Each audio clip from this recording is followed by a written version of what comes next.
The Secrets of Doctor Who is brought to you by the Star Quest Production Network and is made possible by our many generous patrons. If you'd like to support the podcast, please visit sqpn.com/give. You're listening to The Secrets of Doctor Who, episode 172. One day, I shall come back. That's it. I've been renewed. Is when a Time Lord's body wears out, he regenerates. I'm a Time Lord. I'm not a human being. I walk in eternity. Braveheart team. Change, my dear, and it seems not a moment too soon. Unlimited rice pudding. Position he looks wearing a bit thin. Fantastic. I am Scottish. I can complain about things. Ta-da! Ooh. Should be fine. Hi, I'm Dom Bettinelli, and you're listening to The Secrets of Doctor Who, where we discuss everything about the hit BBC series, Doctor Who. And today we're discussing the 10th Doctor story, Planet of the Dead, one of the 10th Doctor specials. And joining me today on the panel are Father Corey Stika. Hi, Father Corey. How's it going, Dom? Very well, thank you. And Jimmy Aiken. Hi, Jimmy. Howdy, Dom. Folks, if you can do me a favor, if you could, please, as soon as you can, as soon as this podcast is over, at your convenience, go to Apple Podcasts or wherever you get your podcasts from and write a review of the podcast. A 5-star review would be great. That helps us get the podcast out among more people who'd be interested in a Doctor Who podcast. When you write a review, it gooses the algorithm and gets the information out in front of more and more people. So we really do appreciate that. And of course, we love the feedback that you give and the nice things that most of you say. We really do appreciate all of those things. So if you could do that and to share the podcast with your friends, your Doctor Who watching friends, and share with them the joy that is our discussions. And we're going to have a great discussion today because we're discussing this 10th Doctor story, like I said, called Planet of the Dead. It was one of those specials that aired in 2009 when after the 4th season ended, but before they got to the regeneration of the 10th Doctor, they had these widely spaced episodes. And this one aired on April 11th, 2009, on Easter. And in fact was the first and only Easter special of Doctor Who. Of course, it's an Easter special that has absolutely nothing to do with Easter other than just being aired on Easter, and they mentioned Easter at one point. Yes, the Doctor does mention in the episode that it is Easter Sunday, and we'll get into that in a bit. But and he has Easter candy with him. So yes, otherwise there's no Easter bunny and etc. It is also the 200th episode of Doctor Who. Now, 200th story. 200th story. That's sorry. Yes, episodes are sometimes a little are split up among more than one. Stories split up more than one episode. 200 story overall, or just New Who? 200 story overall. Okay, right. So that's a pretty good run then. I mean, given how long it's been on there. Although I would have thought that number would be higher. Well, it's much higher if you count episodes. Yeah. Right. And there's still that gap there from 1989 to 2005. Right. And even before that, it wasn't always continuous like it is like we have with now. But still, I for some reason I just felt like it would be more than that. But I guess it makes sense. I mean, given that we're on episode 172. Yeah, and classic Who, of course, as we alluded to, there only be like 4 or 5 stories in a season. That's true. Yeah, I mean, I think of the second Doctor of the War Games, which was 10 episodes, one story. Right. So that sucked up a lot of space right there. And then another interesting thing about this episode is the first episode that was filmed and broadcast in high def. Did either of you notice a difference in the quality as in your watching of the stream at all? Since I watched off a DVD rip, it all looked the same anyways. But right. So yeah, it was very. It's interesting, and in fact, I'm glad to see that we're starting to get into the era of higher quality, because sometimes it was a little hard to watch some of the older New Who quality wise. Well, so this episode begins with Mission Impossible breaking in on our franchise. I literally wrote that. Conducting a daring raid. Mission Impossible, Catherine Zeta-Jones, and Indiana Jones all wrapped up into one. Lara Croft. I was going to say Tomb Raider is a little bit of that in there. Yeah. So we're in a museum, and a woman Mission Impossibles her way down from the ceiling and grabs a cup that we later learn is from the year 924, and it was a gift for the coronation of King Athelstan of England from the neighboring King of Wales. But we don't know any of that at this time. It's just a fancy cup that she's stealing. And she steals it Indiana Jones style. I don't know if you noticed that with the flipping one on and off. She switches it out with a little waving, one of those East Asian waving golden kitty statues. Right. But it's unmistakable. If you've seen the 1990s Mission Impossible, that's exactly what's inspired this. And at this point in the 2000s, that's been done so many times. It's a little trite or shop worn.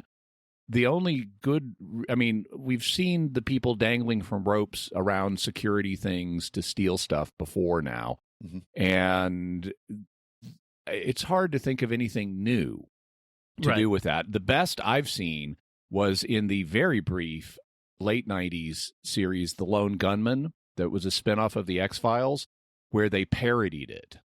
If you're going to parody Mission Impossible antics, fine.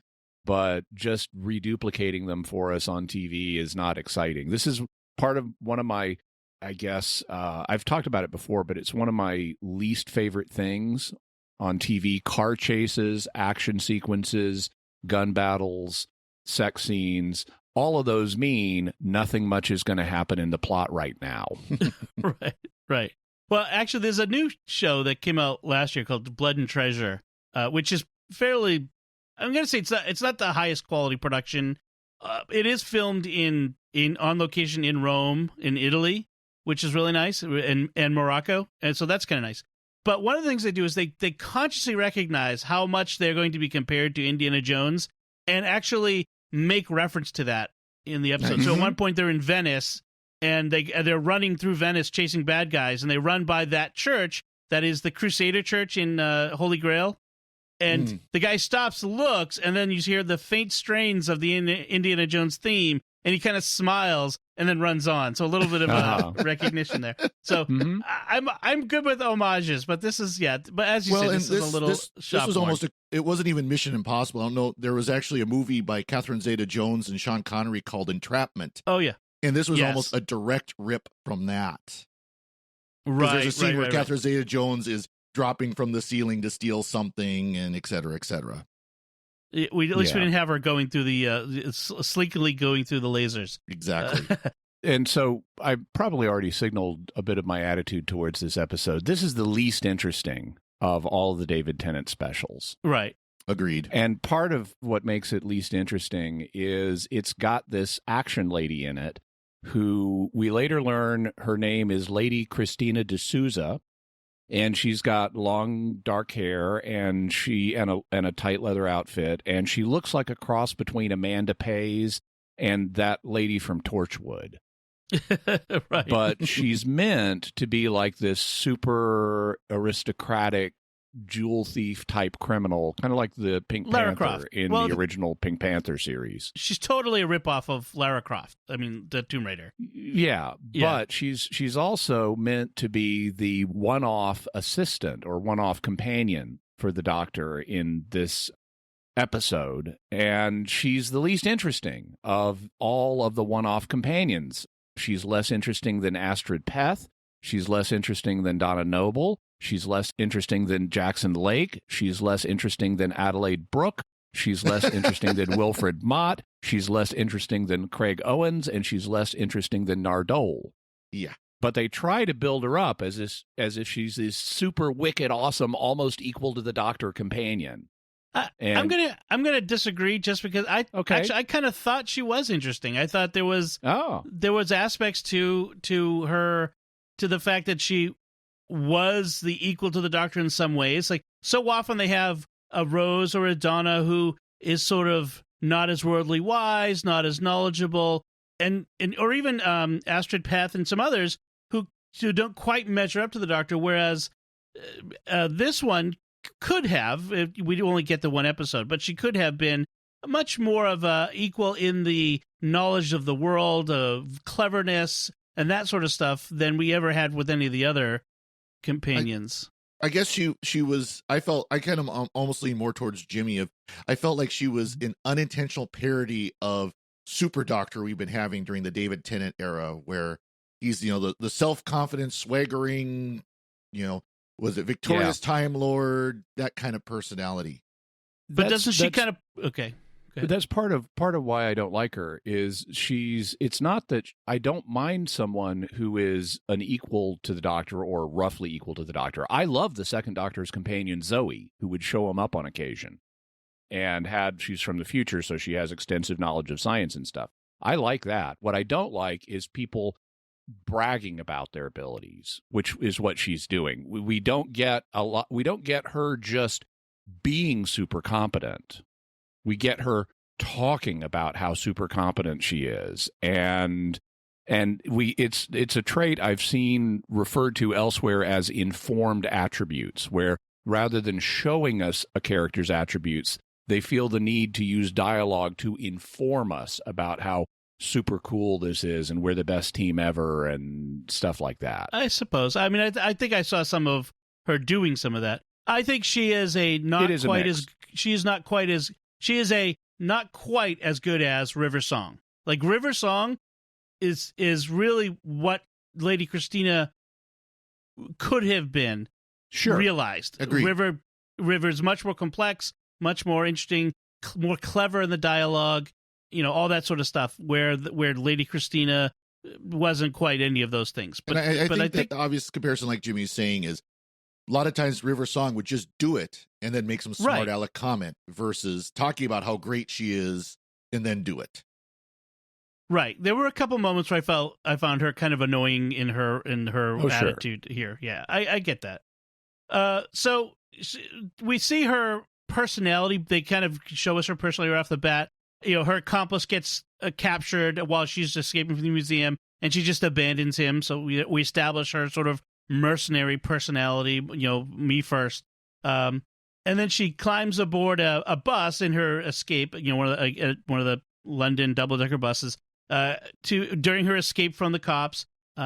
She doesn't have an Oyster card, which is the commuter card that pays for Contact, all the mass little transit. tap card. A lot of there's some commuter services here in the States have similar where you just tap it and go. Right.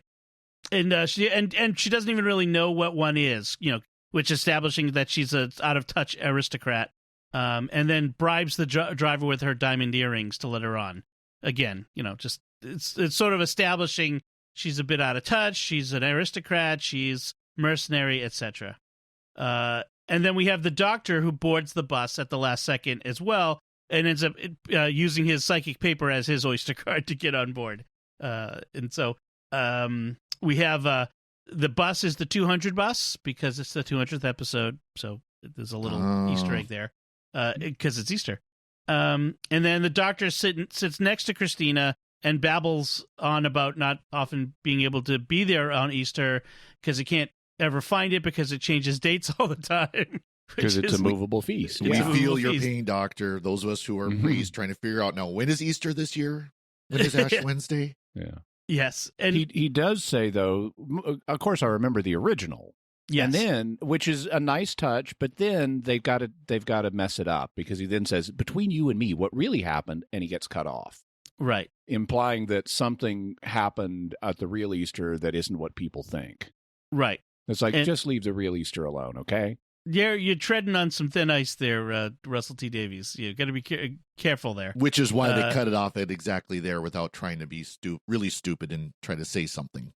Yeah, I wonder if the BBC said, let's trim that a bit.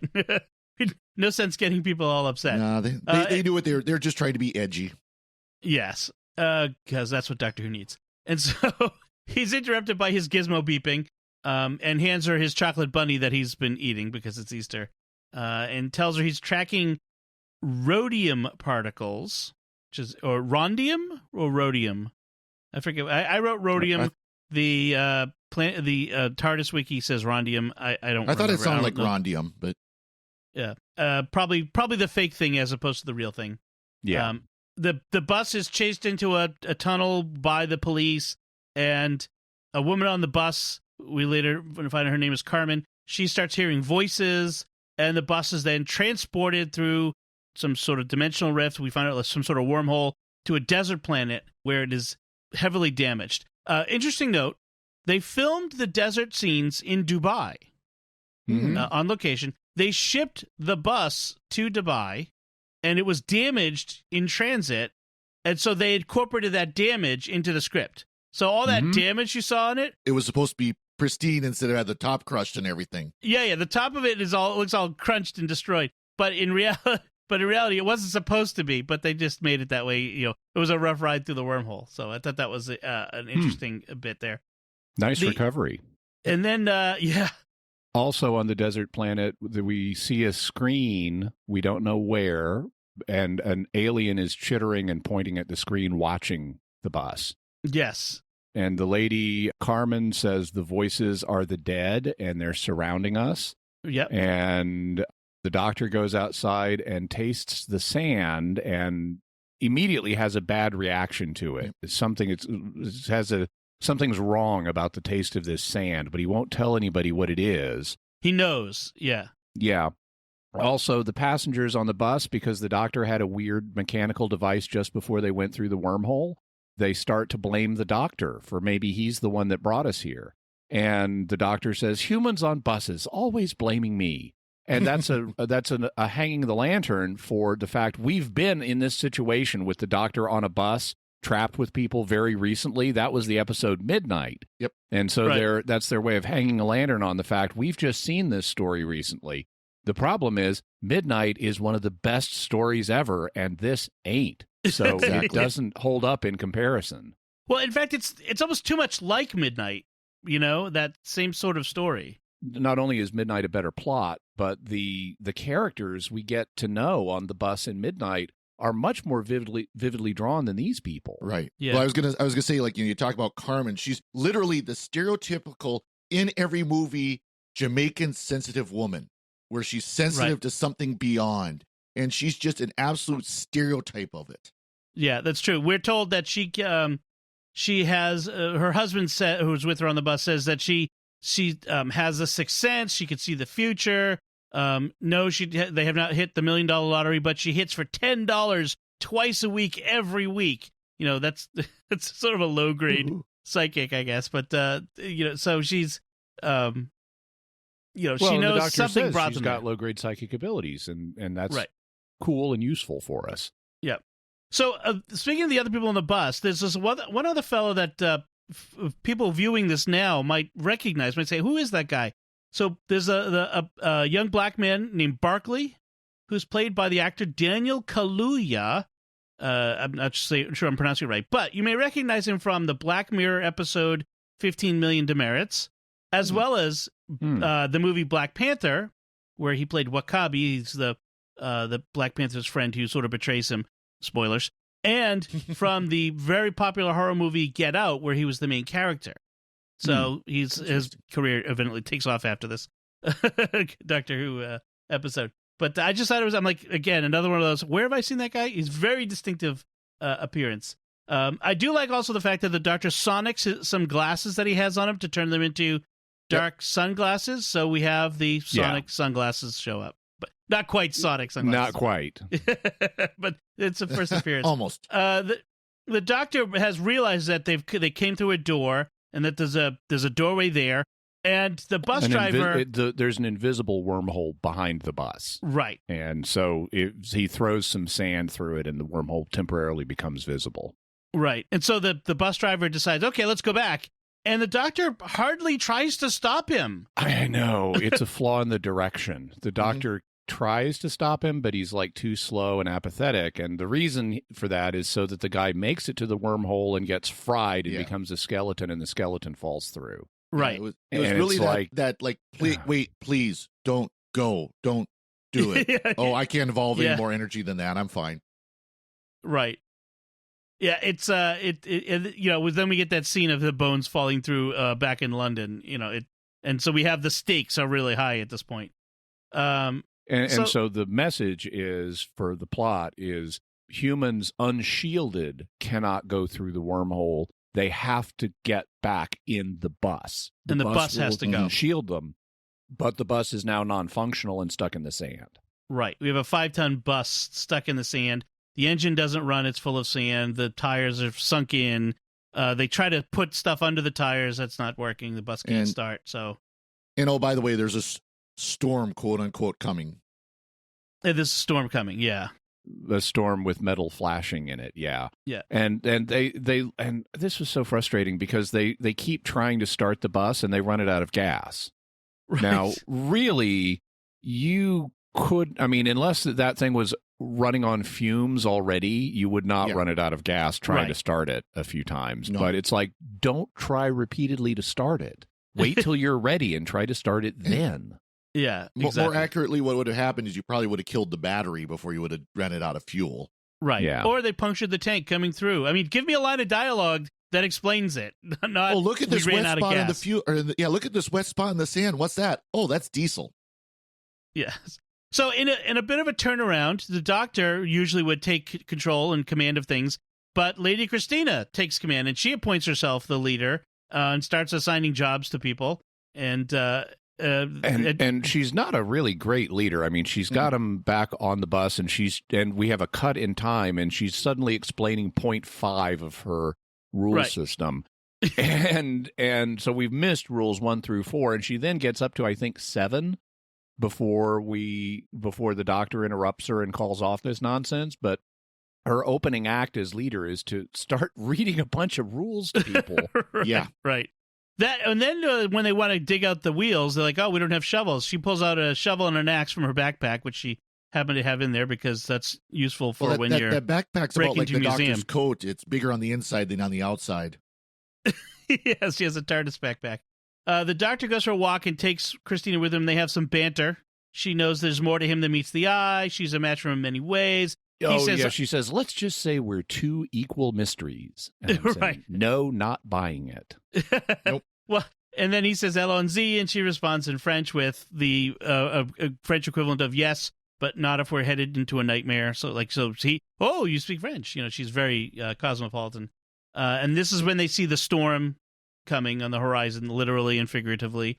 The Doctor, meanwhile, calls UNIT back in London on Barclay's phone and talks to the UNIT scientific advisor on site, Dr. Malcolm Taylor, who's a big Doctor fanboy, who also sort of presages... And has fanboy freak out in a huge way, which is unattractive. Right. Well, he sort of presages... Who's the Osgood. one? Osgood, right. He's sort of, another one of those cases where Russell T. Davies writes this sort of character, but it's Stephen Moffat who ends up doing a much better job with the same character type. So River Song and Osgood, and frankly the Masters. Osgood was likable. Malcolm was just annoying.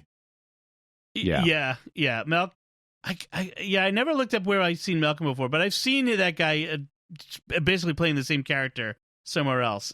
He's like Jerry Lewis as the absent-minded professor or something. He's this comic, overbroad character. You almost expect him to have artificial teeth, to give him an overbite. Right.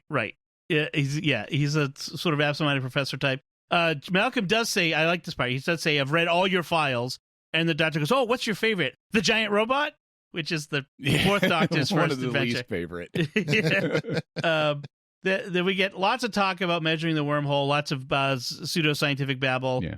So the wormhole is expanding its diameter, and it's now like 4 miles wide. And they've banned flights over London lest a plane go through it. Right. And just imagine the time flight that could involve.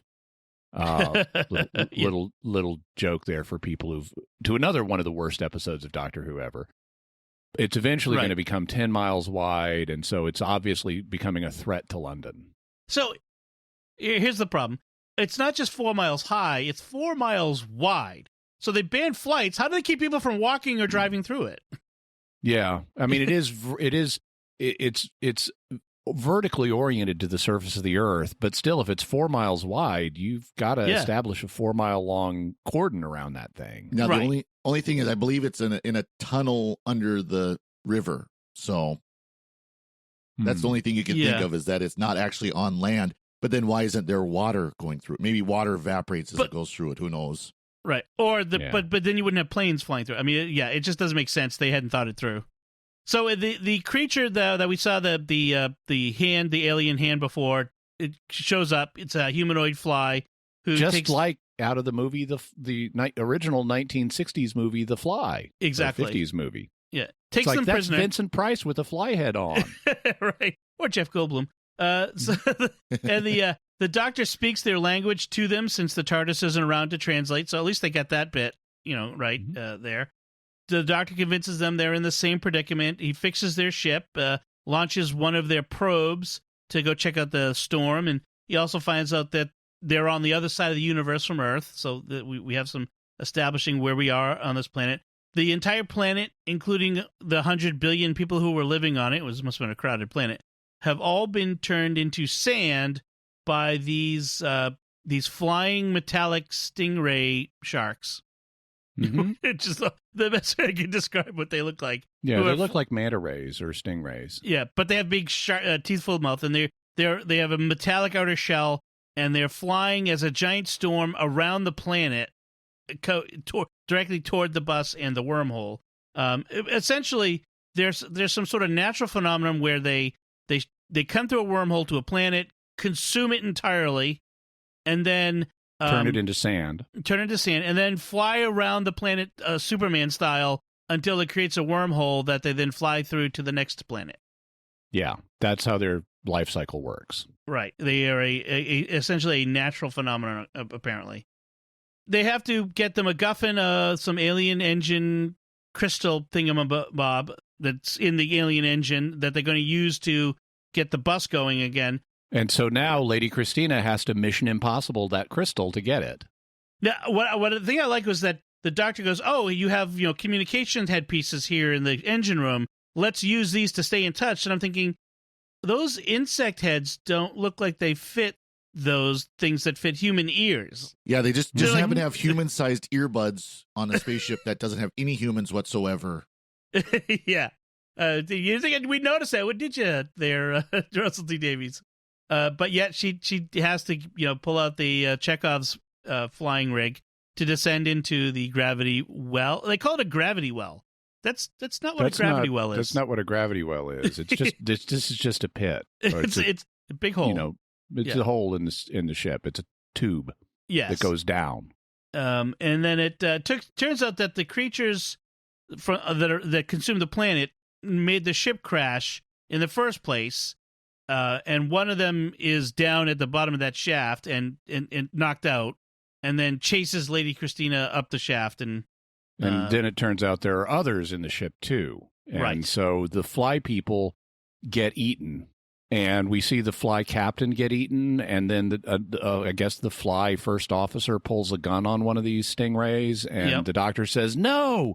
For why? And then the stingray eats him, too. Yep. And then the doctor says, with the two fly people who they were just going to take back to the bus and take him to London, right? Which would have been the far more interesting choice dramatically. Yes. Yeah. Now that they've had two of the fly people get eaten, and they're called tridivores, by the way. I'm not sure what trido means in this context. I mean, vor suggests something you eat, or something that eats. Trido, the Latin root could mean like chopped or minced, so like eaters of chopped or minced stuff. Although they really, to switch into Greek, they really tell us what these things are as coprophages. Right. As the doctor puts it, they eat what people leave behind from their behind. Right. Right. They are flies, after all. Yes. Well, I wonder if they took it from detritus, again, meaning... Detridivore. That could work. Yeah. Right. But they apparently they abandoned the whole fly people crew, which was more than just two, and we're to assume they all get eaten. The doctor says we can't do anything more, and they run back to the bus. Yes, and then they have to meld the alien technology to the bus to make it fly. somehow it makes we're supposed to just wave a hand and have it make sense that it's going to make the bus fly. Because this bus, which that's an older double-decker bus, that's not even like a newer one, and Right. it's so high tech that he needs to wire it in or something. 4 pieces attached to each wheel, and then one attaches to the steering wheel, and now we have complete 3-axis control of the bus to fly. But he needs some gold in order to meld it to the thing conveniently. Lady Christina has this priceless goblet from King Athelstan in her bag, and so he hammers the heck out of it, destroying the priceless artifact in order to save themselves. And they lift off, of course, just in time because, as we have to have the It's gotta be the last second. And- we actually see they hang there in the sky for so long, letting us marvel at the fact the bus is flying, as if we Right. haven't seen a flying bus before. Yeah. That they give the Stingrays a chance to catch up. Right. And meanwhile, the unit commander is got a gun. Captain Magumbo is ordering Malcolm, the scientific advisor, to close the wormhole now before the doctor can come through to save the Earth. And she threatens him with a gun. She sticks a gun in his face to order him, and he's refusing. Right. This was something the doctor had set up with him, was you need to, as soon as we're through with the bus, you need to close the wormhole after us. And so he's refusing to do that, and the doctor finally drives the bus through the wormhole. Right. And instead of immediately saying to Malcolm over the phone, shut the wormhole now, Yeah. they decide to go for a joyride in the sky and let us marvel some more at this flying bus, as if we've never seen a flying bus before. It's I get Peter a feeling, Pan. I get the feeling at this point they had 45 minutes worth of story, as painful as the 45 minutes was, and we're told, no, we need an hour. Right. Because there's still some stuff they throw at us here as we go. Three of the alien creatures manage to get through the wormhole before they close it. Malcolm finally closes it. I have gotten to the point now where I'm like, you know what? I'm not going to worry about it. They're going to close it. However it looks like it, as long as it takes them to close it, they will get it closed. Everything will be fine, and they'll kill whatever comes through. I don't need to be all angsty about, are they going to do it? Of course they're going to do it. They got to give us a little Jerry Lewis slapstick comedy in the Right. science van with Malcolm trying to close it and not succeeding and starting fires and stuff. And unit wastes, like a pallet worth of ammo shooting at these things before. Oh, the bullets won't affect it, but the anti-tank launchers will. Right. Yeah, the unit commander is like, I don't believe it. Guns don't work. And it's like, how long have you been with unit? Right. Remember those Centaurans where the bullets didn't work? Yeah. So, and the doctor uses Ask the brigadier. He, how many times did he say, just once I would like an enemy that bullets will stop? Yeah. The doctor skids the bus in the air to kill one of the metallic creatures, and they eventually kill them all. They land the bus. Lady Christina gets immediately arrested. The doctor suggests that the 2 young men, Nathan and Barkley, should be given jobs with UNIT. I'm not sure I'd take the job with UNIT because those guys seem to get killed a lot. Yeah. Yeah. Well, they were both out of jobs, basically, they established. Yes. So the doctor's trying to, hey, they were good in a crisis. You might want to recruit them, see if they're interested. That's some good networking there. The TARDIS has been brought to the scene. It was found in the gardens at Buckingham Palace, we're told. And we have this interesting scene where Christina wants to go travel with the doctor. We make a great team. You said so yourself. And he flat out refuses. I mean, she outlines all the reasons why she'd be a great companion, but he's like, nope, I don't do companions anymore. Very coldly, to say. So very... You definitely have the found it brooding interesting. Time Lord. You have the brooding Time Lord here, where he's brooding about all the people he's lost or how they've changed, et cetera, et cetera. At least he was civil with UNIT this time, unlike that one story. Right. Yeah. It's a sure sign that it's time for the doctor to regenerate when he's refusing to take on companions again. Yep. So then we have Carmen, the psychic lady. As she's leaving, she tells the doctor, "Your song is ending. Something is returning in the dark, and he will knock." It is returning. It is returning. Yeah, it's returning in the dark, and he will knock 4 times, which is all references to the regeneration episodes and the Master and how the Doctor's regeneration will occur. And of course, the song is ending comes from the Ood. You know how they told the Doctor his song is ending. Yes, and it is returning as a reference to Gallifrey. We find out, and the one who knocks 4 times, even though they're going to fake us out a bunch, is going to be Wilfred Mott. Right. And then, as the final bit of this story, the Doctor does help Lady Christina escape from custody from the cops, and she steals the flying bus, which Unit seems to have no problem with. Yeah. He like sonics her handcuffs, so her handcuffs spring off just as she's getting in one side of the back seat of a police car, and she just rolls through and hops out the other side. And it's like, there's a reason the back seats in police cars don't have interior handles, right? Just so that doesn't to prevent happen. that. Exactly. Right. Yeah, that wouldn't be unless he sonicked the door open too. But I just was like, all the unit guys are kind of just standing around watching her jump on the bus and take off with it. I'm like, does anyone else have any problem with the civilian stealing all this alien tech?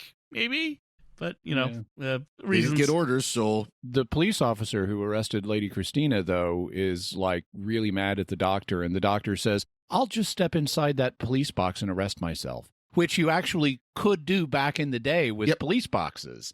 You could arrest someone and put them in the police box until the police could get there. That was one of their purposes. That was actually one of the purposes of police boxes, was kind of a storage place until they could haul them off to the main jail. Oh, that's funny. That's so funny.